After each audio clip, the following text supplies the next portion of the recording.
Hello, કેમ છો? મજામાં છો? ઘરે છો? સેફ છો? હોમવર્ક કરો છો? ઓકે. રિપ્લાય નથી મોકલી રહેલા. ઠીક છે ને? ઓકે. ના ના, ઘણા બધા વિદ્યાર્થીઓ રેગ્યુલરલી હોમવર્ક કરે છે, રિપ્લાય પણ મોકલે છે. આનંદની વાત છે. ચાલો તો આજે આપણે શરૂ કરીએ છીએ આપણો લેક્ચર નંબર 25. લાસ્ટ ટાઈમ સુધીમાં આપણે દ બ્રોગલી થિયરી અને હાઇઝનબર્ગની થિયરી બંને સમજી ચૂકેલા છે.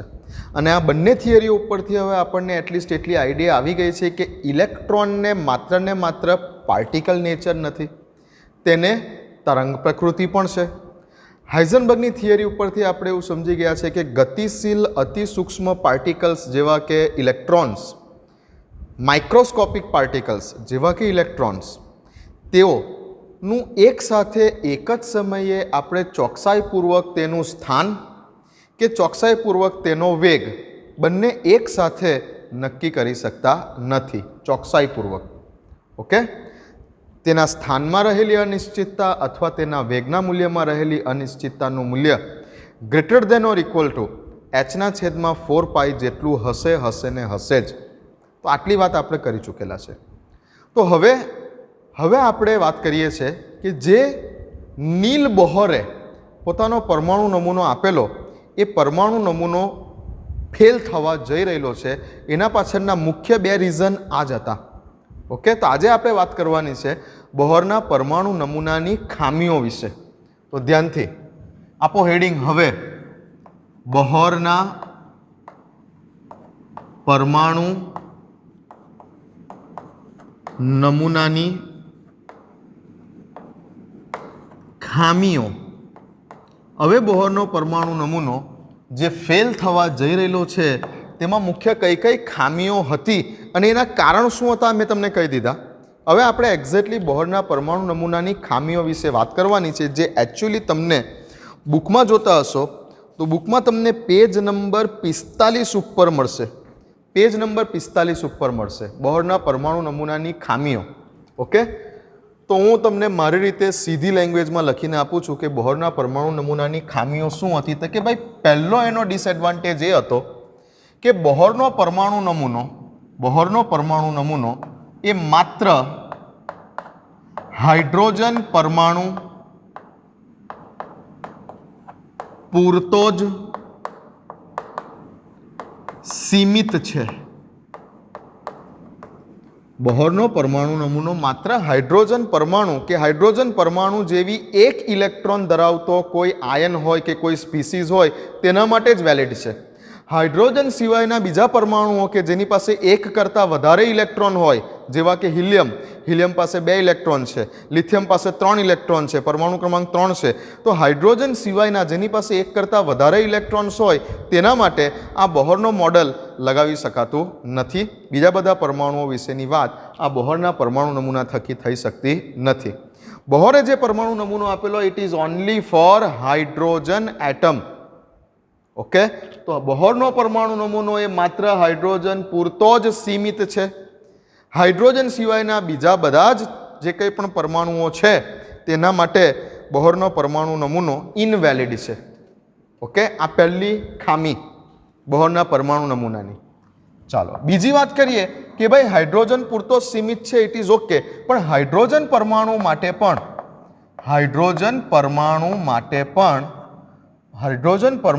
માટે જ્યારે પાછળથી જે અત્યાધુનિક સ્પેક્ટ્રોસ્કોપીની શોધ થઈ, હાઇડ્રોજન પરમાણુ માટે પણ જ્યારે અદ્યતન સ્પેક્ટ્રોસ્કોપી આની વિશે આપણે વાત કરી ચૂકેલા. સ્પેક્ટ્રોસ્કોપી એટલે શું? ઓકે, તો હાઇડ્રોજન પરમાણુ માટે જ્યારે અદ્યતન સ્પેક્ટ્રોસ્કોપીની મદદથી હાઇડ્રોજન પરમાણુ માટે અદ્યતન સ્પેક્ટ્રોસ્કોપી વડે મેળવવામાં આવેલા વર્ણપટ ને સૂક્ષ્મ રીતે સમજાવવામાં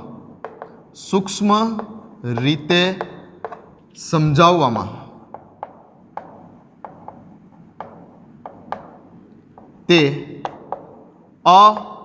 અસમર્થ હતો.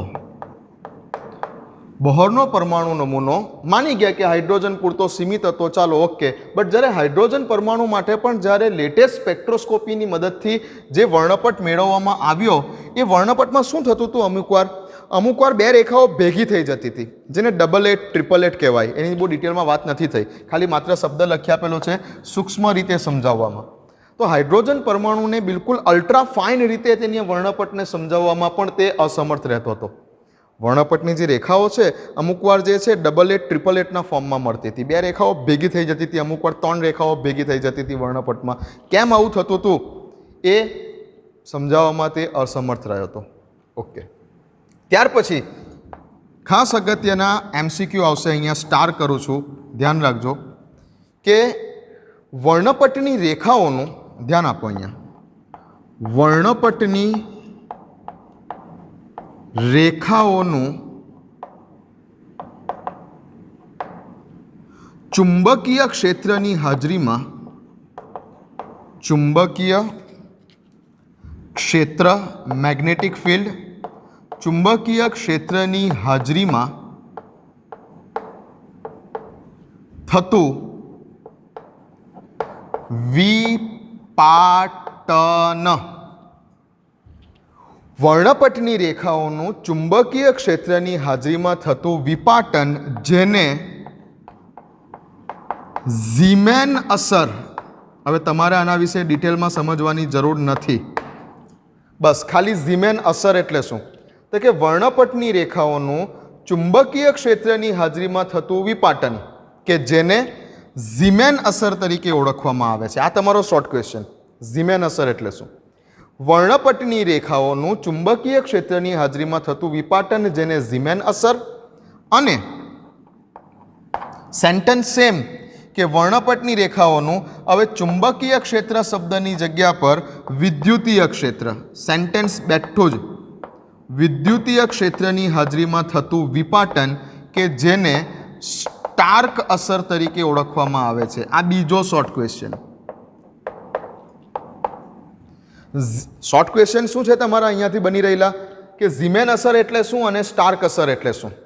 તો સેન્ટેન્સ આ જ લખવાનું કે વર્ણપટની રેખાઓનું ચુંબકીય ક્ષેત્રની હાજરીમાં થતું વિપાટન, સ્પ્લિટ થઈ જવું, આમ રેખાઓ જે છે અસ્તવ્યસ્ત થઈ જવી, તે જગ્યા ઉપર બ્લેક સ્પોટ મળી જાય અથવા સ્પ્લિટ થઈ જાય. વર્ણપટની રેખાઓનું ચુંબકીય ક્ષેત્રની હાજરીમાં થતું વિપાટન, તેને ઝીમેન અસર કહેવાય.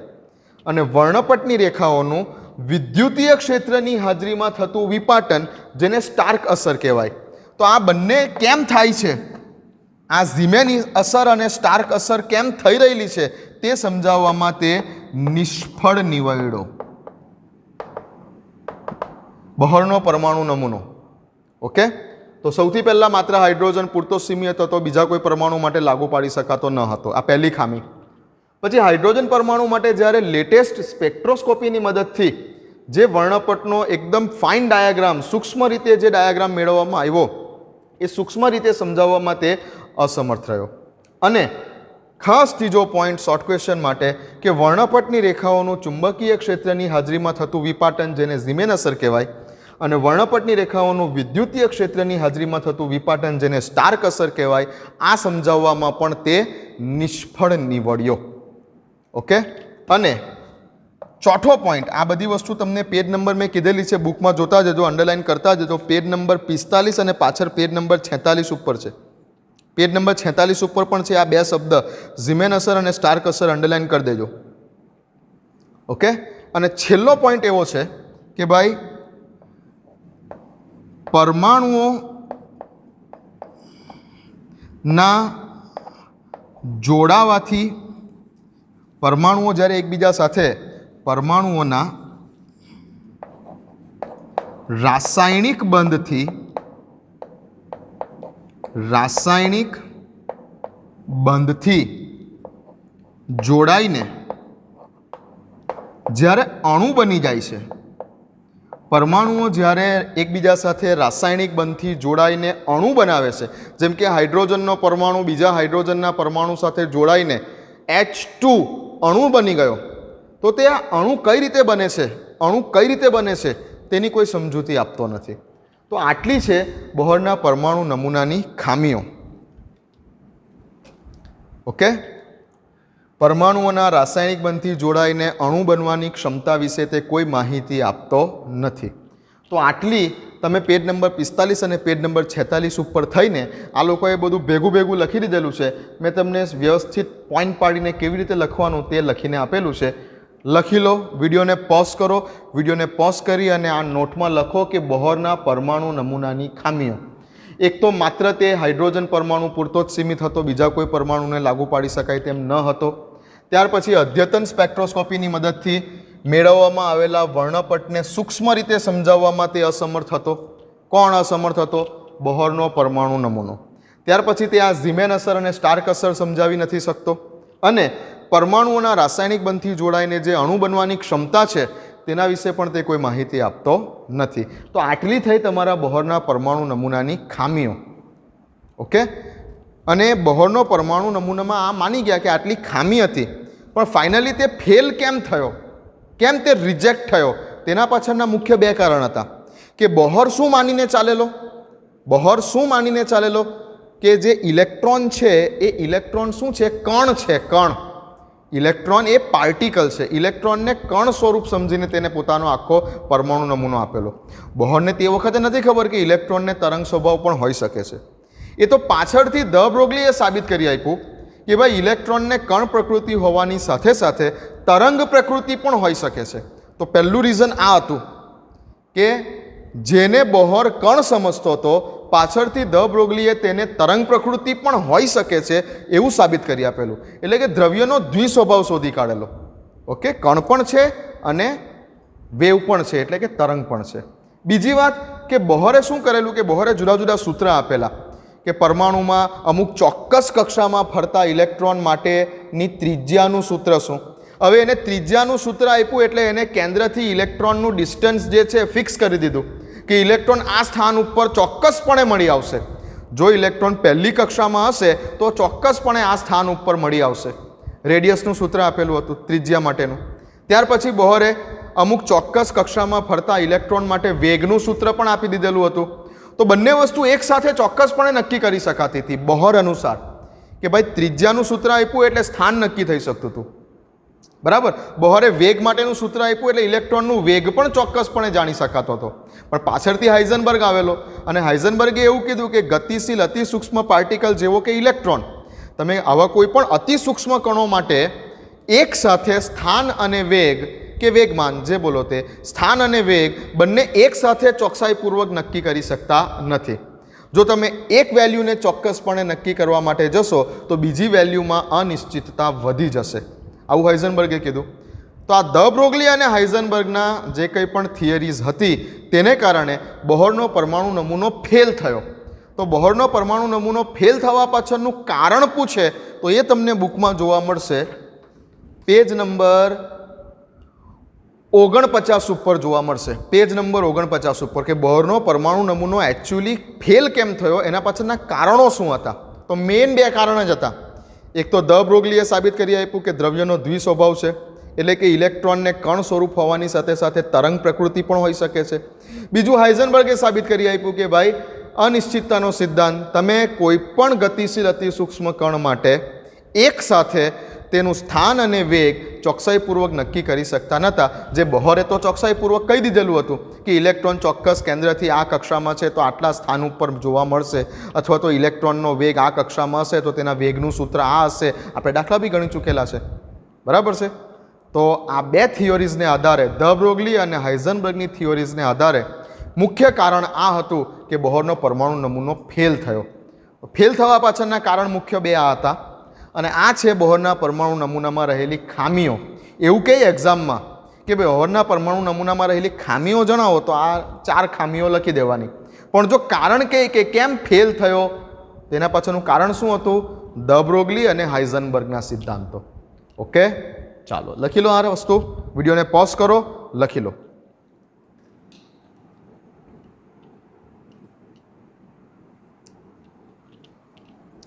ચાલો લખી લીધું. હમણાં મેં તમને લાસ્ટ ટાઈમ મેસેજ પણ કહેલો છે તે પ્રમાણે અત્યારે હાલમાં મારી જે કોલેજ છે, મારી કોલેજની અંદર નીટનું સેન્ટર છે ભાઈ 13 તારીખે જે એક્ઝામ છે 13મી સપ્ટેમ્બર 2020, તો નીટનું સેન્ટર છે અને સંપૂર્ણ નીટના સેન્ટરની જે કંઈ પણ મેનેજમેન્ટની જે કંઈ પણ રિસ્પોન્સિબિલિટી છે એ મારે કરવાની છે. તો કદાચ આ વીકની અંદર મેં કીધેલું તે પ્રમાણે રેગ્યુલરલી વિડીયો અપલોડ ન પણ થઈ શકે, કેમ કે મારે સવારથી સાંજ સુધી લગભગ રાત પડી જાય છે. કોલેજ ઉપર બધું મેનેજમેન્ટમાં રહેવાનું હોય છે. અત્યારે પણ હું હાલમાં પણ કોલેજમાં જ છું, સાંજ પડી ગઈ છે. એટલે જ તમે જોઈ શકો છો કે આપણો વ્યૂ પણ બદલાઈ ગયેલો છે છેલ્લા કેટલા સમયથી. વ્હાઇટ બોર્ડની જગ્યા ઉપર ગ્રીન બોર્ડ ઉપર આપણે ભણાવી રહેલા છે. એકચ્યુઅલી વ્હાઇટ બોર્ડ આપણા ક્લાસ ઉપર છે. અત્યારે હું મારા કોલેજના હોલમાં છું. ઓકે, ચલો કંઈ નહીં, બને ત્યાં સુધી હું આપણો જે કંઈ પણ ટાઈમ છે એ વેસ્ટ ન જાય એવી પૂરેપૂરી ટ્રાય કરીશ. લખી લો તો પહેલાં, ચલો લખી લીધું? ઓકે. તો હવે બોહરનો પરમાણુ નમૂનો પણ ફેલ થઈ જાય છે કે ભાઈ ઇલેક્ટ્રોન ચોક્કસપણે મળી આવે, પરમાણુમાં ઇલેક્ટ્રોન ચોક્કસપણે કઈ જગ્યા પર છે એ ચોકસાઈપૂર્વક નક્કી કરવું તો અશક્ય છે. બરાબર છે, હાઇઝનબર્ગની થિયરી પ્રમાણે. તો હવે ઇલેક્ટ્રોન માટે શું? તો કે ભાઈ ઇલેક્ટ્રોન કઈ જગ્યા પર હશે તે કેવી રીતે શોધવું? બોહરનો પરમાણુ નમૂનો તો ફેલ થઈ ગયો. ઇલેક્ટ્રોનનું સ્થાન ચોકસાઈપૂર્વક નક્કી કરી શકાય એમ જ નથી. બોહરનો પરમાણુ નમૂનો ફેલ થાય છે. તો હવે શું કરવાનું? હવે આવે છે આખી વિજ્ઞાન જગતમાં એક નવું યંત્રશાસ્ત્ર ઉમેરાવા જઈ રહેલું છે, જેનું નામ છે quantum physics. Quantum physics, quantum યંત્રશાસ્ત્ર, ક્વોન્ટમ મિકેનિક્સ. એકચ્યુઅલી આ ફિઝિક્સની બ્રાન્ચ છે. આખી આ ફિઝિક્સની બ્રાન્ચ છે. કમ્પ્લીટલી ફિઝિક્સની બ્રાન્ચ કહેવાય આને. ક્વોન્ટમ યંત્રશાસ્ત્ર, ક્વોન્ટમ મિકેનિક્સ, જેના વિશે હું તમને કહું 1%નો પણ લગભગ 100મો ભાગ, 1%નો પણ 100મો ભાગ અત્યારે આપણને બુકમાં નથી આપી રહેલું. હવે પછી જે આ ક્વોન્ટમ યંત્રશાસ્ત્ર છે, આ ક્વોન્ટમ યંત્રશાસ્ત્ર વિશેનો 1%નો પણ 100મો ભાગ આ બુકની અંદર નથી આપી રહેલો એનસીઈઆરટી બુકમાં. હા, એ વાત અલગ છે કે અમે કોલેજ લેવલ ઉપર જે કંઈ પણ એન્જિનિયરિંગ ફિઝિક્સ ભણાવીએ છીએ, હું કોલેજ લેવલ ઉપર જે એન્જિનિયરિંગ ફિઝિક્સ ભણાવું છું તેમાં આની વિશે ડિટેલમાં ઉતરીને સ્ટુડન્ટ્સને શીખવાડું છું. એ વાત અલગ છે. બટ અત્યારે આ કેમેસ્ટ્રી સબ્જેક્ટ આપણે ભણી રહેલા છે અને કેમેસ્ટ્રી સબ્જેક્ટની અંદર આને રિલેટેડ 1%નો પણ 100મા ભાગની માહિતી આપેલી નથી. અને જે કંઈ પણ માહિતી આપેલી છે તે એકદમ અદ્ધર જ આપેલી છે બુકની અંદર. નો ડાઉટ જરૂરી પણ નથી આપણે, કેમ કે કેમેસ્ટ્રીના સ્ટુડન્ટ છો તમે અને કેમેસ્ટ્રીના સ્ટુડન્ટને આ માહિતી બહુ યોગ્યપણે ડિટેલમાં ઊંડાણપૂર્વક આપવાની જરૂર નથી. એટલે જ એનસીઈઆરટીએ કેમેસ્ટ્રીની બુકની અંદર આના વિશે 1%નો પણ 100મા ભાગની માહિતી નથી આપી રહેલી. એવું સેન્ટેન્સ લખી આપેલું છે કે તમે આગલા ઉપલા ધોરણોમાં જશો ત્યારે ભણશો. ઠીક છે, તો આપણે પણ અત્યારે માની લઈએ છીએ કે આગલા ઉપલા ધોરણોમાં તમે જશો. બાય ચાન્સ તમે આગળ જતાં બીએસસી કરો, કેટલાક સ્ટુડન્ટ જે છે બીએસસી કરશે ત્યારે બીએસસીમાં ફિઝિક્સમાં આના વિશે ખૂબ ડિટેલમાં આવશે તમારે. બરાબર, અમુક પોઈન્ટ કેમેસ્ટ્રીમાં પણ આવશે, અમુક પોઈન્ટ ફિઝિક્સમાં પણ આવશે જ્યારે તમે એફવાય બીએસસી એસવાય બીએસસી કરશો ત્યારે. બટ અત્યારે આના વિશે તમને કીધું મેં કે આ બુકની અંદર કંઈ જ માહિતી નથી આપી, કંઈ જ માહિતી નથી આપતી. અને આ જે ક્વોન્ટમ યંત્રશાસ્ત્ર છે, આ ક્વોન્ટમ યંત્રશાસ્ત્ર એટલે શું એ ખૂબ જ નાની રીતે બુકમાં સમજાવેલું છે. હું પણ એ જ ટ્રાય કરીશ કે એટલીસ્ટ જે બુકમાં સમજાવેલું છે એ પ્રમાણે તમને આની અંદર લઈ જાઓ, કેમ કે આ એટલું મોટું વિજ્ઞાન છે, આ એટલું મોટું વિજ્ઞાન છે કે આને સમજાવવા જાઓ તો આખું એક વર્ષ ખાલી આ ટૉપિક ઉપર નીકળી જાય. આ એક ટૉપિક ઉપર, આ એક શબ્દ ઉપર કાઢી નાખવામાં આવે, એક આખું વર્ષ. એટલે આપણે એટલું બધું ડિટેલમાં આની અંદર પડીએ નહીં. ઓકે, તો પહેલાં તો ક્વોન્ટમ યંત્રશાસ્ત્ર એટલે શું? ક્વોન્ટમ યંત્રશાસ્ત્ર એટલે વિજ્ઞાન જગતની એવી શાખા, ક્વોન્ટમ યંત્રશાસ્ત્ર એટલે વિજ્ઞાન જગતની એવી શાખા કે જે પદાર્થના કણ સ્વરૂપના અસ્તિત્વને અને તરંગ સ્વરૂપના અસ્તિત્વને, બંને પ્રકારના અસ્તિત્વને એક સાથે લઈને અભ્યાસ કરાવડાવે. ક્વોન્ટમ યંત્રશાસ્ત્ર વિજ્ઞાન જગતની એવી શાખા કે જે કોઈપણ પદાર્થના કેવા પદાર્થના?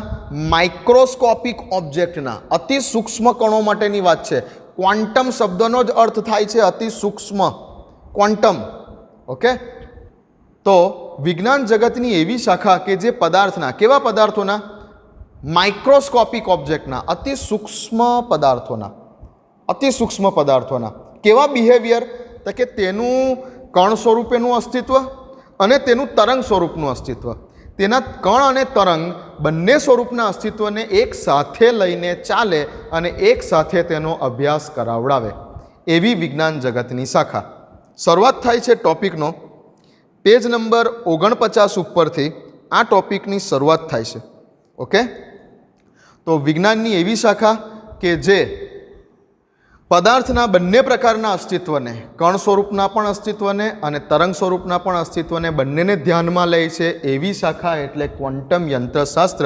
પેજ નંબર 49 ઉપર સેકન્ડ પેરેગ્રાફની અંદર ક્વોન્ટમ યંત્રશાસ્ત્ર શું છે તેની વાત કરેલી છે, તેની એક ડેફિનેશન આપેલી છે, અંડરલાઇન કરી દો. પેજ નંબર 49 ઉપર સેકન્ડ પેરેગ્રાફ.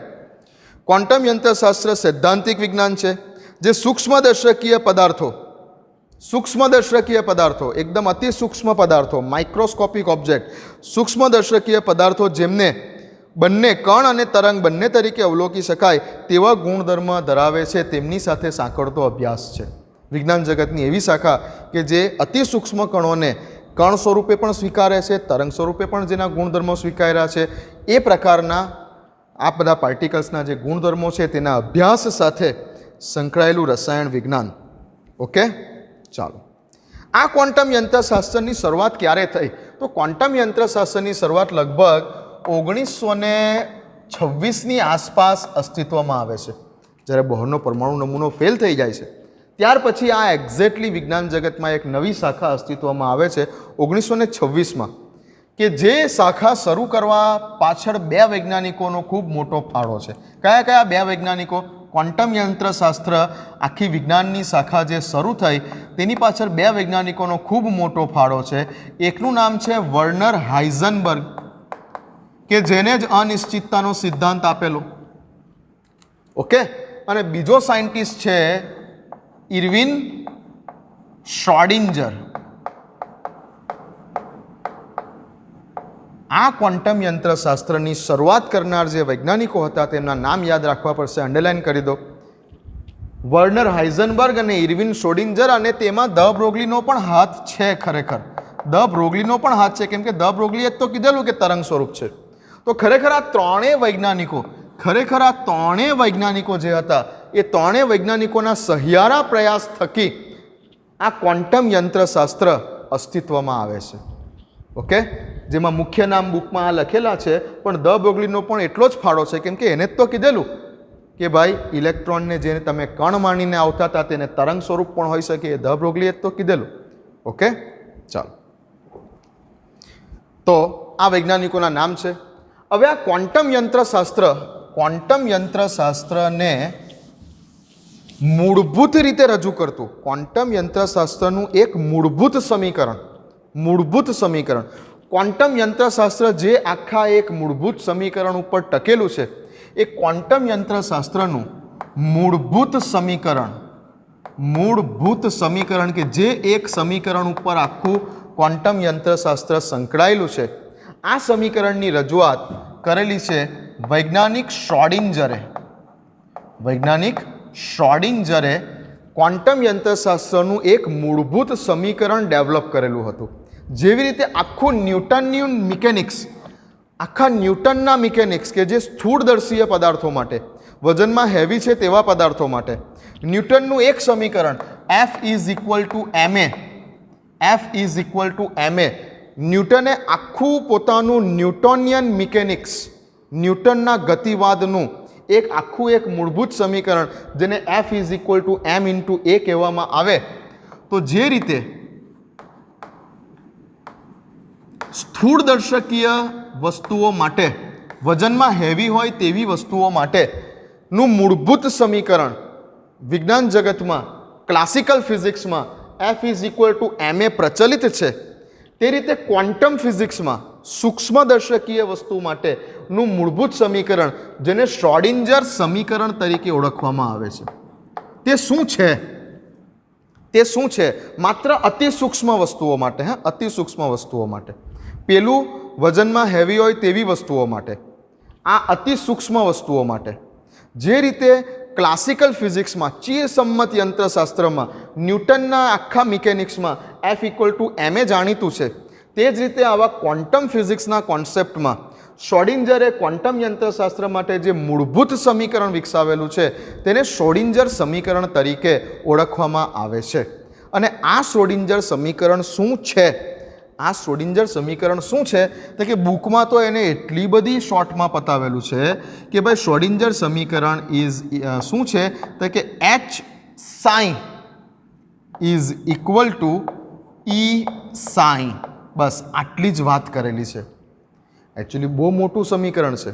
આમાં પણ પાછા બે ટાઈપના સમીકરણ છે, ટાઈમ ડિપેન્ડન્ટ અને ટાઈમ ઇનડિપેન્ડન્ટ.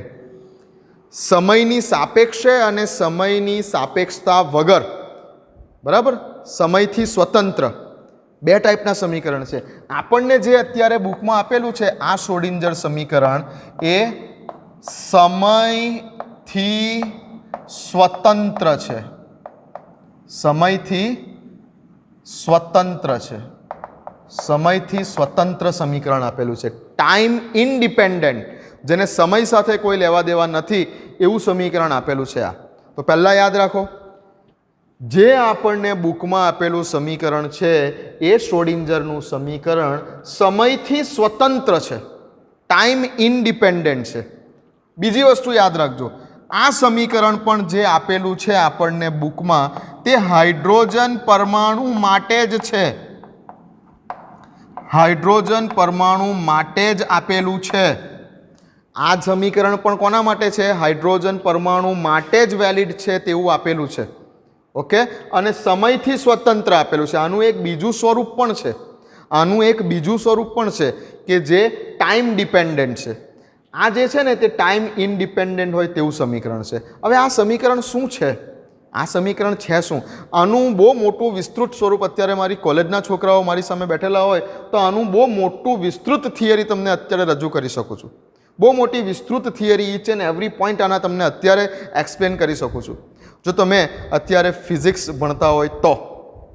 ઓકે, જો તમે એન્જિનિયરિંગ ફિઝિક્સના સ્ટુડન્ટ હોવ તો અત્યારે તમને આ કેવી રીતે આવ્યું ઈચ એન્ડ એવરી ટર્મ બધી તમને એક્સપ્લેન કરી શકું છું, તમને કામની નથી. ઓકે, અહીંયા જે આ H છે, આ જે H લખેલો છે H, આ Hને કહેવાય છે હેમિટોલિયન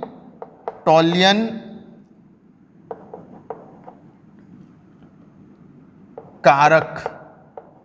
આ એક ઓપરેટર છે, આ એક મેથેમેટિકલ ઓપરેટર છે. જેવી રીતે વર્ગમૂળ સિમ્બોલ લખો તો આ વર્ગમૂળ સિમ્બોલ શું છે? એક ઓપરેટર છે. વર્ગમૂળનો સિમ્બોલ મેથ્સમાં એક ઓપરેટર છે. હવે તમે એની અંદર કોઈક સંખ્યા લખી દીધી કે 4, તો તમને આન્સર મળશે કે વર્ગમૂળમાં 4 લખવાથી 2 આન્સર આવે છે. તો અહીંયા જે આ વર્ગમૂળનો સિમ્બોલ છે, આ વર્ગમૂળના સિમ્બોલને શું કહેવાય છે? ઓપરેટર કહેવાય છે. મેથ્સનો એક ઓપરેટર કે જે ઓપરેટર એ કોઈ સંખ્યા હતી તમારી 4, તેના ઉપર ઓપરેશન કરે છે અને આન્સર લાવે છે 2. તો અહીંયા વર્ગમૂળના સિમ્બોલને શું બોલીશું? તમે એક કારક કહેશો, તમે એને એક કારક કહેશો, ઓપરેટર. એવી રીતે આ H છે ને તે એક મેથેમેટિકલ ટર્મ્સ છે જેને ઓપરેટર કહેવાય છે, હેમિટોલિયન ઓપરેટર તરીકે ઓળખાય છે, જે એક મેથ્સનું એક સ્ટેપ છે. શું છે? હું ટ્રાય કરું છું થોડાક તમને ડિટેલમાં લઈ જવાની, ટ્રાય કરું છું. બહુ વધારે ઊંડાણમાં નહીં ઉતરાવવાની, અંદર થોડીક ટ્રાય કરીશ તમને આની અંદર ડિટેલમાં લઈ જવાની. આ એક મેથેમેટિકલ સ્ટેપ છે, હેમિટોલિયન કારક. ઓકે, આ હેમિટોલિયન કારક એક મેથેમેટિકલ ઓપરેટર છે જે ઇલેક્ટ્રોનની એનર્જી સાથે સંકળાયેલું છે. ઇલેક્ટ્રોનની એનર્જી સાથે સંકળાયેલું છે એવું એક મેથેમેટિકલ ઓપરેટર છે. આ શું છે તો કે આને બોલાય છે સાઈ. સાઈ બાબાનો સાઈ, આ સિમ્બોલ સાઈનો છે. લખાય છે તેને ઇંગ્લિશમાં PSI, સાઈ. શું છે આ તો કે આ છે ને તરંગ વિધેય છે. તરંગ વિધેય છે. જેનો પોતે ભૌતિક રીતે કોઈ અર્થ નથી. આ એક તરંગ વિધેય છે જેનો ભૌમિતિક કોઈ અર્થ નથી. આ એક કાલ્પનિક વિધેય છે. ઘણા આને તરંગ વિધેયને ઇલેક્ટ્રોનનું સંભાવના વિધેય તરીકે ઓળખે છે, બટ નથી. સાઈનો પોતાનો કોઈ ભૌતિક અર્થ નથી. આ ઇલેક્ટ્રોનનું સંભાવના વિધેય નથી. ધ્યાન રાખજો, પૂરેપૂરું મગજને ધ્યાન રાખીને ચાલજો. મોસ્ટ પ્રોબેબલી તમે જેને પૂછશો તેને કહેશે કે સાઈ એક તરંગ વિધેય છે, જે એક સંભાવના વિધેય છે ઇલેક્ટ્રોન માટેનું. No, psi is not a probability factor. No, psi ઇલેક્ટ્રોનની સંભાવના દર્શાવતું વિધેય નથી. આ એક માત્ર તરંગ વિધેય છે, જે એક કાલ્પનિક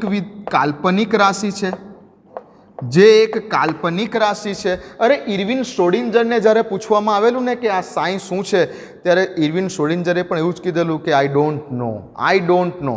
એ તો પછી મેક્સ બોરોન નામનો સાયન્ટિસ્ટ આવેલો, એના પછી પણ જેનો ઉલ્લેખ બુકમાં નથી, આ ઊંચા અભ્યાસમાં છે, એન્જિનિયરિંગ ફિઝિક્સમાં અને બીએસસી ફિઝિક્સમાં ઊંચા અભ્યાસમાં તમે જાણશો. બોરોન નામનો સાયન્ટિસ્ટ આવેલો. કોઈ વખત ક્લાસ ઉપર આવશો, આપણા કેમેસ્ટ્રીના ક્લાસ ઉપર, ત્યારે હું તમને આખો એક વિજ્ઞાન જગતનો ફોટો બતાવીશ કે જેમાં આઇન્સ્ટાઈન પણ છે, બોહર પણ છે, શ્રોડિંજર પણ છે, હાઇઝનબર્ગ પણ છે, દ બ્રોગલી પણ છે, મેક્સ બોરોન પણ છે, મેડમ ક્યુરી પણ છે. આખો બહુ ફેમસ ફોટો છે વિજ્ઞાન જગતનો. મેક્સ બોરોન નામનો સાયન્ટિસ્ટ આવે છે અને પછી તે આ સાઈનું પાછળથી અર્થઘટન કરે છે. ઓકે, સાઈ એક તરંગ વિધેય છે, જે એક કાલ્પનિક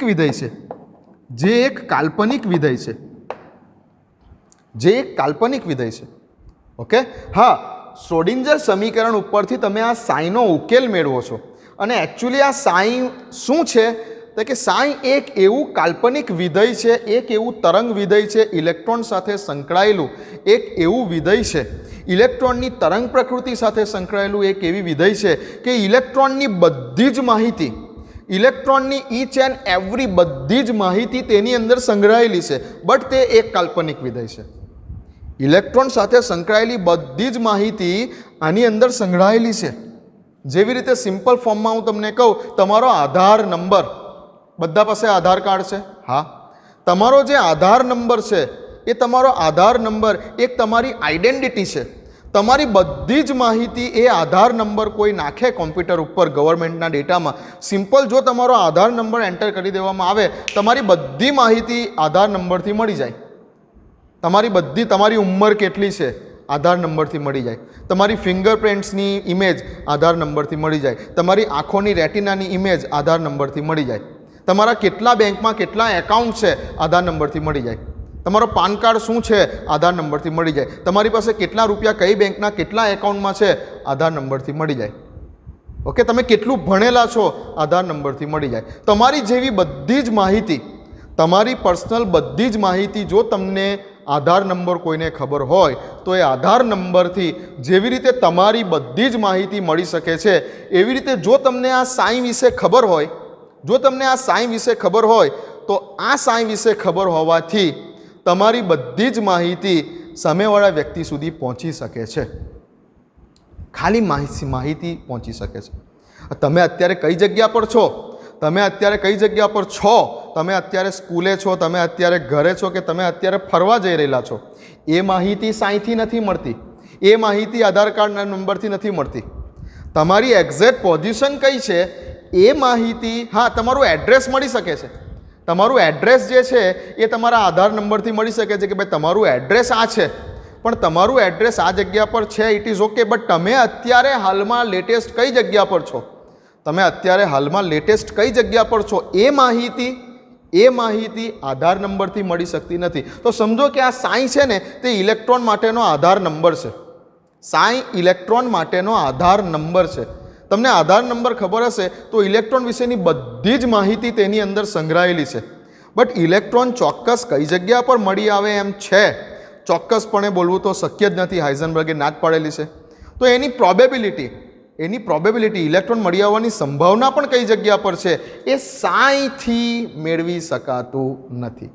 સાઈની વેલ્યુ ઇલેક્ટ્રોનની પ્રોબેબિલિટી એટલે કે સંભાવના આપી શકે એમ નથી, કેમ કે એ કાલ્પનિક છે, એ કાલ્પનિક વિધેય છે.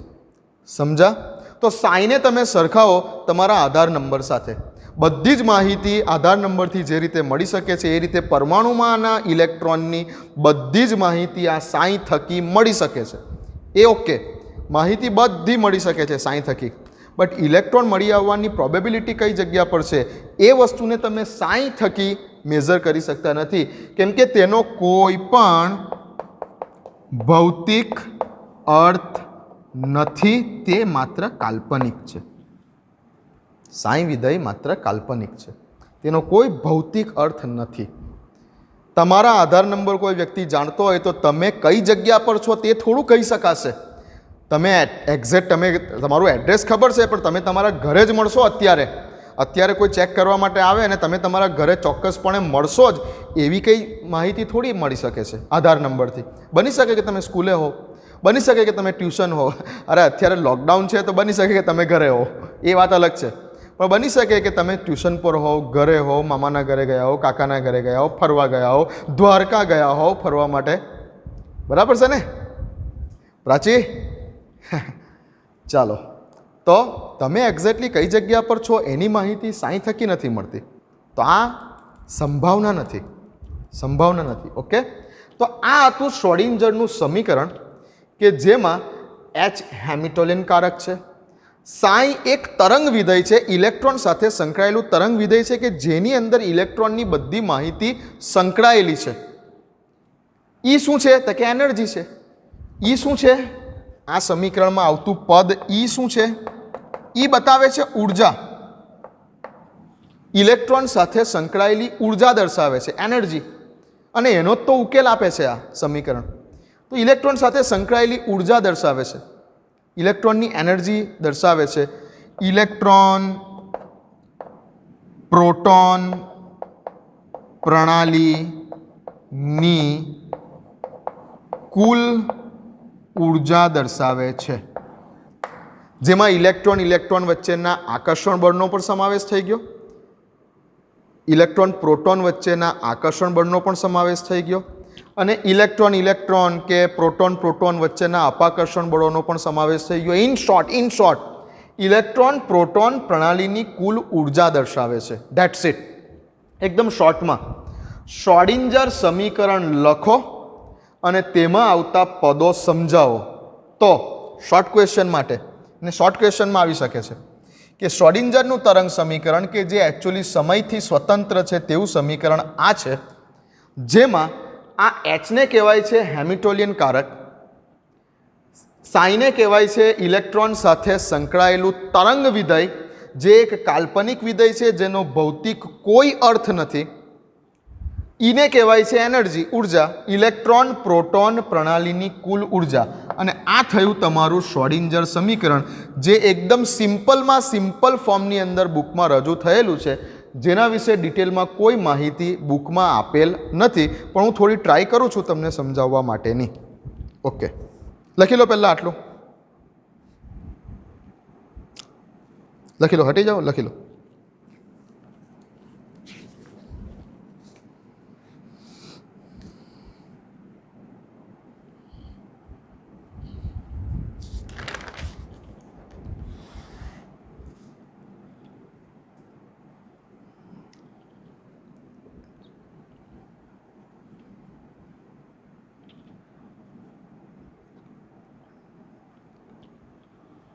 ચાલો, લખી લીધું? તમારે આટલું જ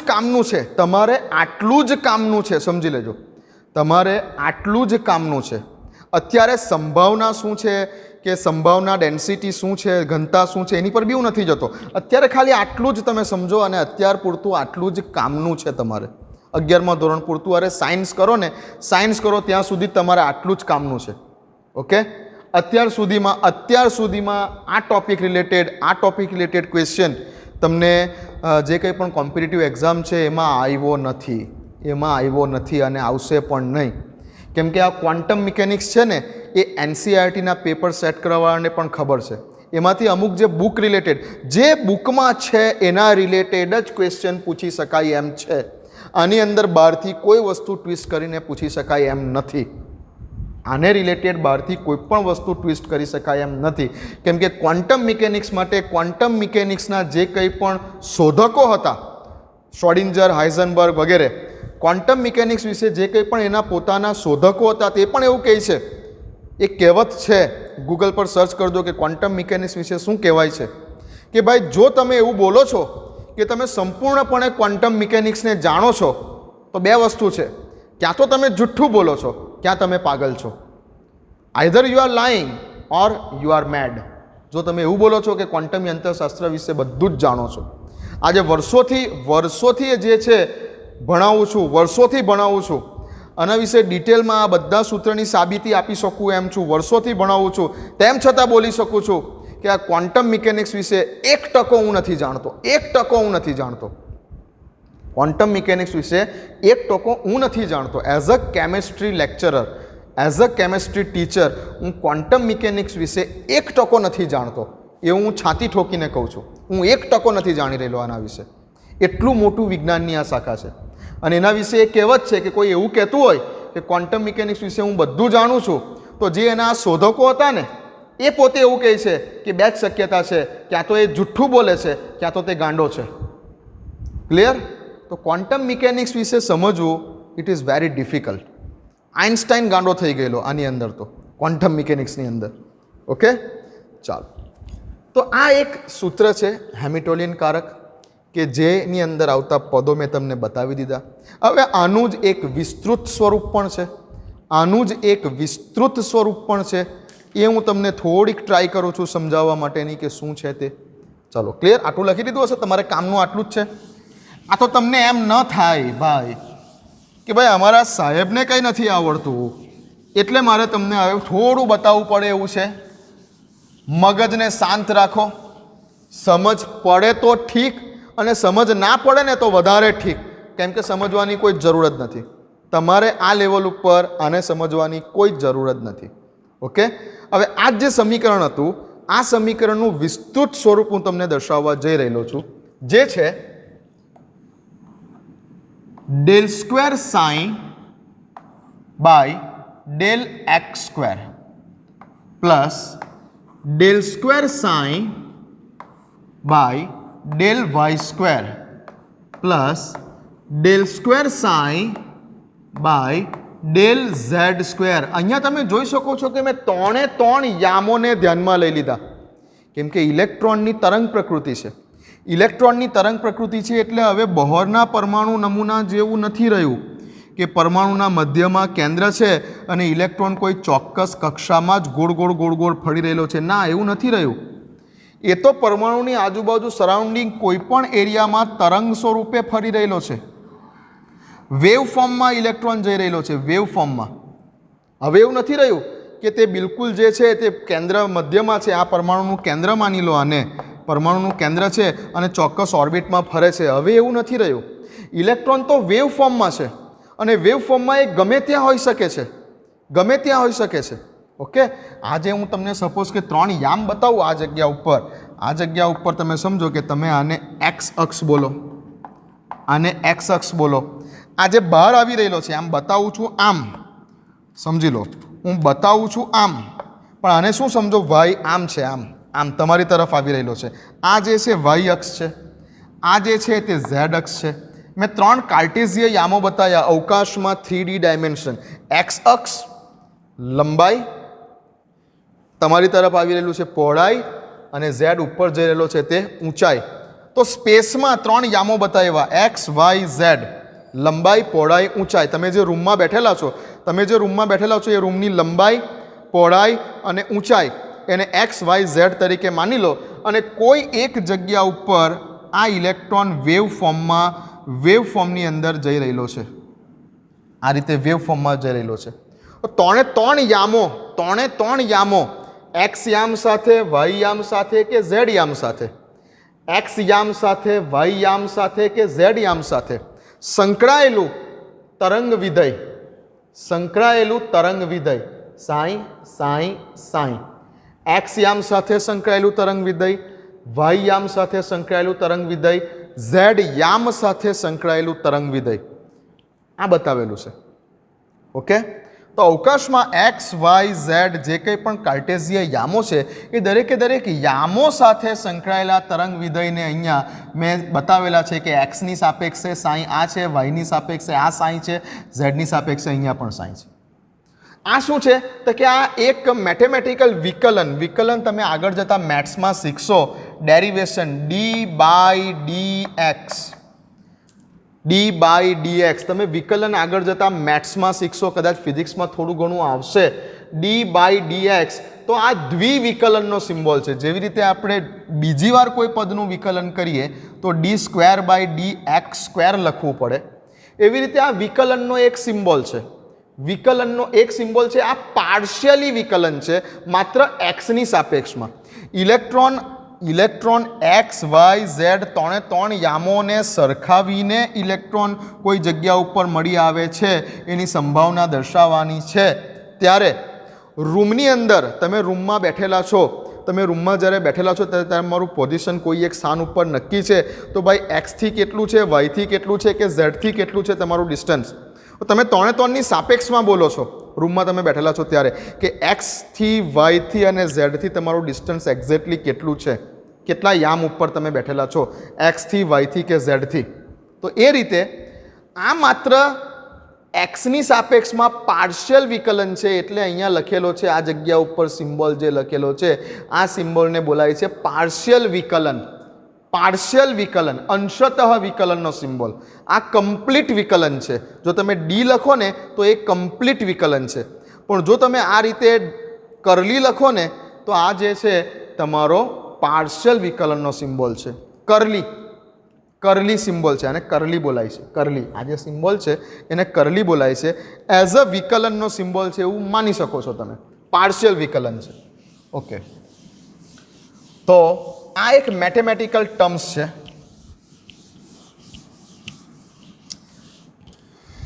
ક્લિયર છે? Okay. Plus 8 pi square m divided by h square, જ્યાં h તમારો પ્લાન્કનો અચળાંક અને m તમારા ઇલેક્ટ્રોનનું દળ.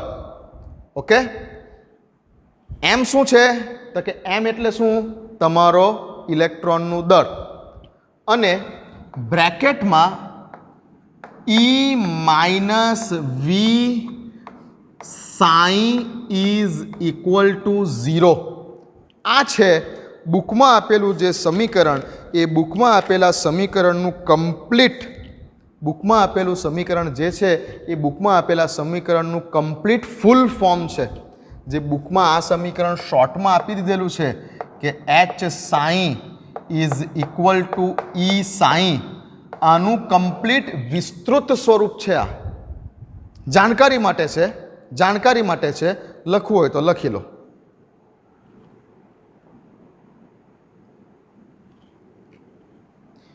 ચાલો, લખ્યું હશે? ઓકે. હવે આ સમીકરણ મેં કીધું તે પ્રમાણે આ સમીકરણ અને આ સમીકરણ એક જ છે. હવે તમે કહેશો કેમ એક જ છે, કઈ રીતે એક જ છે? અરે ભાઈ એક જ છે. હવે આ જગ્યા ઉપર મેં તમને કીધું કે આ શું છે h, આ hને કહેવાય છે હેમિટોલિયન ઓપરેટર, હેમિટોલિયન કારક. હવે એકચ્યુઅલ આ hની વેલ્યુ શું છે, આ h પદ શું છે તે સમજો.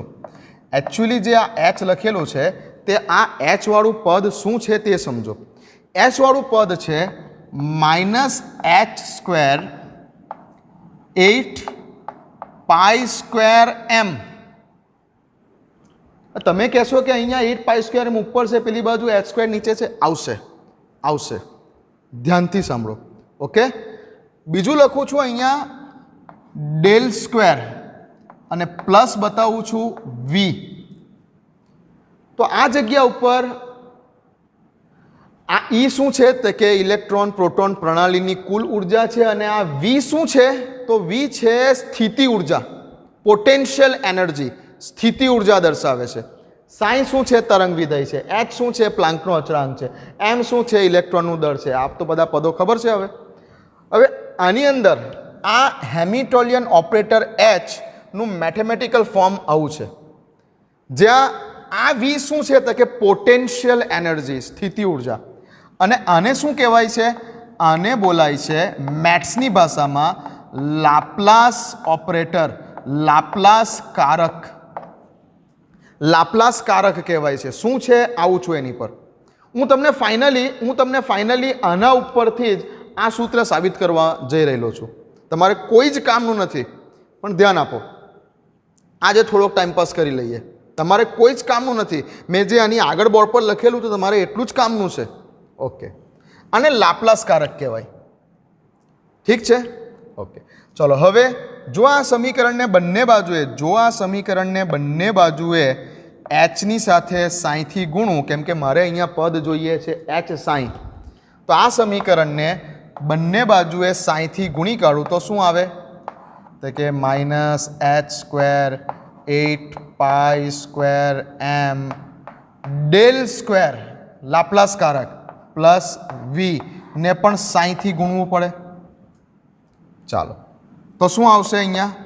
તો કે -h²/8π²m. આ સાઈ ડેલ સાથે ગુણાશે, ડેલ સ્ક્વેર સાઈ પ્લસ આ વી સાઈ સાથે ગુણાશે એટલે વી સાઈ. આવું રહેશે. કોના બરાબર આવું રહ્યું? એચ સાઈ બરાબર. ઓકે, ક્લિયર છે આટલી વાત? ચાલો, હું આ જ સમીકરણ ઉપરથી આ સમીકરણ જે ઉપર લખેલું છે તે કઈ રીતે આવ્યું તેની સાબિતી આપવા જઈ રહેલો છું. ઓકે, ચાલો, આટલી વાત થઈ. તો એચ સાઈ બરાબર આટલું આવ્યું. એચ સાઈ બરાબર આટલું આવે છે. હવે વાત કરીએ આ લાપ્લાસિયન કારક એટલે કે આ ડેલ સ્ક્વેર શું છે?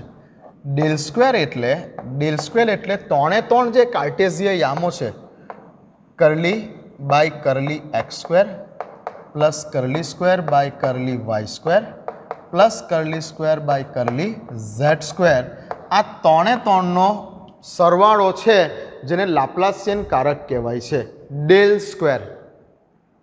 ક્લિયર છે? ઓકે, હવે ડેલ સ્ક્વેરની સાથે જો હું સાઈને ગુણી કાઢું તો મારે આ બધાની સાથે સાઈને ગુણવા પડે એટલે શું થઈ જાય? Del square psi by del x square plus del square psi by del y square plus del square psi by del z square. આવું થઈ જાય. ક્લિયર? ડેલ સ્ક્વેર સાઈની કિંમત જો મારે અહીંયા આની અંદર મૂકી દેવી છે તો ડેલ સ્ક્વેર સાઈની કિંમત જે પેલી આવે છે તે મારે આની અંદર મૂકી દેવી છે તો શું લખાશે સમીકરણ મારું?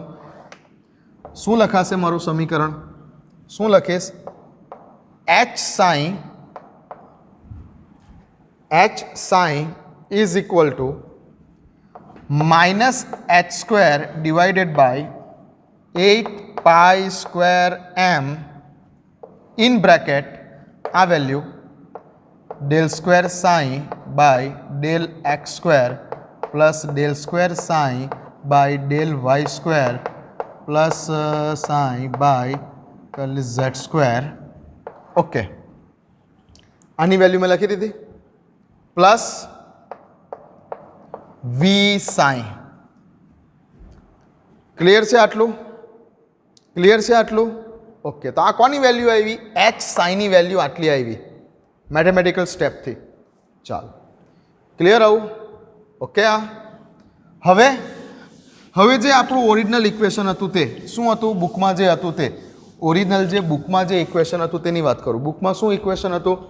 બુકમાં આવું લખેલું છે કે H psi is equal to E psi. બુકમાં આવું લખેલું છે. ચલો, આ ઈ સાઈને આમ લઈ આવું તો શું થાય? H psi minus E psi is equal to 0.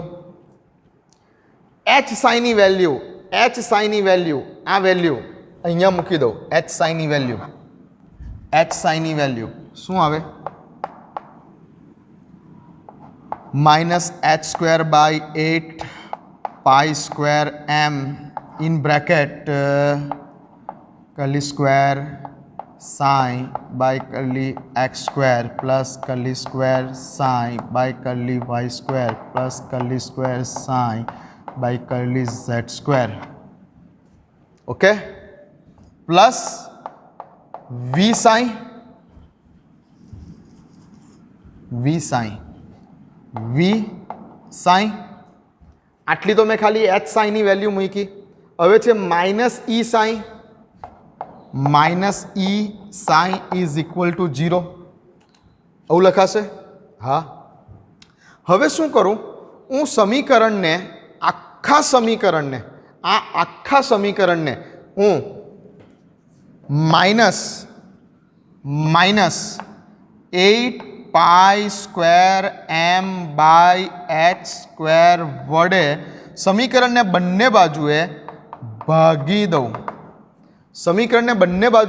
નાખું. આ આખું જે સમીકરણ આવ્યું, આ બાજુ તો 0 છે, ડાબી બાજુ જમણી બાજુને આના વડે ભાગી નાખું, આ સંખ્યા વડે ભાગી નાખું. ધ્યાન આપજો, જરૂરી નથી, પણ ખાલી આ સાબિત કરીને આપું છું કે કઈ રીતે આવ્યું. ઓકે, ચાલો, ઇઝ ઇક્વલ ટુ 0. બરાબર છે. જો અહીંયા મેં શું કર્યું, 8π²m છેદમાં છે, અહીંયા અંશમાં છે. અહીંયા જે અંશમાં હતું તેને મેં છેદમાં રાખ્યું અને બંને બાજુ ભાગી નાખું તો આ ભાગીશ તો આ ઉપર નીચે કેન્સલ થશે, માઇનસ માઇનસ પ્લસ થઈ જશે. તો શું બાકી રહ્યું હવે, આ સ્ટેપ કેન્સલ થઈ જશે, માઇનસ માઇનસ પ્લસ થઈ ગયા. શું બાકી રહ્યું, ખાલી આ પદમાં શું બાકી રહ્યું, curly square psi by curly x² plus curly square psi by curly y² plus curly square psi by curly z². આટલું બાકી રહ્યું. ઓકે, હવે આ જગ્યા ઉપર માઇનસ સંખ્યાથી ભાગેલું છે. એક કામ કરું, આ ઈ સાઈને આમ લખું, અથવા એક કામ કરું, અહીંયા બંનેમાંથી સાઈ કોમન કરી લઉં. બંનેમાંથી સાઈ કોમન કાઢીશ, ઈ વાળું પદ પહેલાં હોય તો માઇનસ ઈ માઇનસ વી, સાઈ કોમન કાઢું તો અહીંયા આમ 0 લખાય ને. ઓકે, હવે જો મેં શું કરેલું છે, મેં માઇનસ વડે આ પદ તો કેન્સલ થઈ ગયું. હવે અહીંયા ગુણાશે તો આ માઇનસ પાછા પ્લસ થવાના, એટલે પ્લસ શું છે, 8π²m h², 8π²m h², 8π²m h². બંને બાજુ ગુણવાનું છે એટલે આખા જ પદને ગુણાશે. તો 8π²m h², આ માઇનસ પ્લસ અને પાછું બ્રેકેટમાં શું બાકી રહેશે, E minus V psi equal to 0. આ ઉપરનું સમીકરણ આ રીતે આવ્યું. ઓકે, તો એ છે ને એવરી ટર્મ્સ કીધા મેં તમને કે કેવી રીતે આ સમીકરણ સાબિત થયું હશે. તે પણ પાછું આ સમયથી સ્વતંત્ર છે, ટાઈમ ઇન્ડિપેન્ડન્ટ છે. આ વધારે કોમ્પ્લિકેટેડ બની શકે છે જ્યારે ટાઈમ ડિપેન્ડન્ટ સમીકરણ આવે ત્યારે, પણ તમારે કંઈ જરૂર નથી આની. આ તમને ખાલી જસ્ટ સાદું રૂપ આપ્યું કે ભાઈ આ સમીકરણ એક્ઝેક્ટલી કઈ રીતે આવ્યું. તો આ જે સમીકરણ આવે છે, મેં જે ઉપર લખેલું સમીકરણ છે, તે ફાઇનલી કોનું સાદું રૂપ છે, એટલે કે ઉપર લખેલું સમીકરણ એ સાદું રૂપ છે આનું, એચ હેમિલ્ટોનિયન કારક psi is equal to E psi. Simplest form છે આ, કોમ્પ્લિકેટેડ ફોર્મમાં આ રીતે લખી શકાય. આ જૂની ચોપડીઓમાં હતું, અત્યારે એનસીઈઆરટીમાં તો આના કરતાં પણ સિમ્પલ ફોર્મ આપી દીધેલું છે, જ્યાં એચને હેમિલ્ટોનિયન ઓપરેટર કહેવાય. તેની વેલ્યુ શું હોઈ શકે મેં તમને બતાવી અહીંયા કે કેવી ટાઈપનો ઓપરેટર છે. ઈ ફોર એનર્જી અને સાઈ જે છે તમે યાદ રાખો કે શું છે, તરંગ વિધેય છે. ઇલેક્ટ્રોન સાથે સંકળાયેલું તરંગ વિધેય છે, જે એક કાલ્પનિક રાશિ છે, જેનો પોતાનો કોઈ ભૌતિક અર્થ નથી, પણ ઇલેક્ટ્રોનની ઈચ એન્ડ એવરી ઇન્ફોર્મેશન આની અંદર સંકળાયેલી છે આ સાઈમાં, તરંગ વિધેયમાં. જેવી રીતે તમારા બધી જ ઇન્ફોર્મેશન તમારા આધાર કાર્ડ નંબરમાં સંકળાયેલી છે, એવી રીતે પરમાણુમાંના ઇલેક્ટ્રોનની બધી જ માહિતી આ સાઈની અંદર સંકળાયેલી છે. હવે આપણે જઈશું આગળ જતા સાઈ સ્ક્વેર ઉપર, જે એકચ્યુઅલી ઇલેક્ટ્રોનની સંભાવના બતાવવાનું છે કે પરમાણુમાં ઇલેક્ટ્રોન મળી આવવાની સંભાવના કઈ જગ્યા ઉપર વધારે છે, એ આપણે નેક્સ્ટ વિડીયોથી સ્ટાર્ટ કરીશું. હવે છે ને જે કામનું છે, હવે છે ને પર્ટિક્યુલરલી ખાલી આ ટોપિકમાં જેટલું તમને કામનું છે એટલી જ માહિતી આપીશ. આ માહિતી પણ મેં તમને અત્યારે જે કંઈ પણ આપી અડધો કલાક એ તમારા માટે કોઈ જ કામની નથી, કોઈ જ કામની નથી. તમારે ખાલી આ જ યાદ રાખવાનું હતું. આ તમને એમ ના થઈ જાય કે ભાઈ સાહેબને ડિટેલમાં કંઈ નથી ખબર, એટલે જ થોડીક હોશિયારી મારવા માટે જ આપણે આ માહિતી આપેલી છે, બાકી કોઈ કામની નથી, તમારા લેવલની નથી આ. ઓકે, તમારે હવે હું જે વાત કરીશ, કેમ કે હવે હું જે છે લગભગ 2 થી 3 લેક્ચરમાં આ ચેપ્ટરને પૂરું કરીશ. આ ચેપ્ટરને 2 થી 3 લેક્ચરમાં પૂરું કરીશ અને વધારે કોમ્પ્લિકેટેડ નહીં બનાવતા. હવે તમને જેટલું કામનું છે ને એટલી જ વાત કરીશ. ઓકે, કેમ કે આ તમને આગળ જતાં કોઈપણ જગ્યા ઉપર વધારે કામ હાલના સમયમાં નહીં લાગે. ઠીક છે, ચાલો. તો આજે ખાલી તમે આ સમીકરણ પૂરતું ધ્યાન આપો બસ. આ સમીકરણમાં આવતા પદો, હેમિટોલિયન ઓપરેટર, સાઈ એ તરંગ વિધેય છે. ડિટેલ વાત હવે સાઈ અને સાઈ સ્ક્વેરની નેક્સ્ટ લેક્ચરમાં. ઈ ઇલેક્ટ્રોન પ્રોટોન પ્રણાલીની કુલ ઉર્જા છે. ક્લિયર? અને ક્વોન્ટમ મિકેનિક્સની શરૂઆત ઇરવિન શ્રોડિંજર તેમજ હાઇઝનબર્ગ નામના વૈજ્ઞાનિકો થકી થયેલી છે. ચલો મળીએ નેક્સ્ટ ટાઈમ. પ્રેક્ટિસ કરતા રહો, વાંચતા રહો. નેક્સ્ટ ટાઈમ મળીએ છીએ.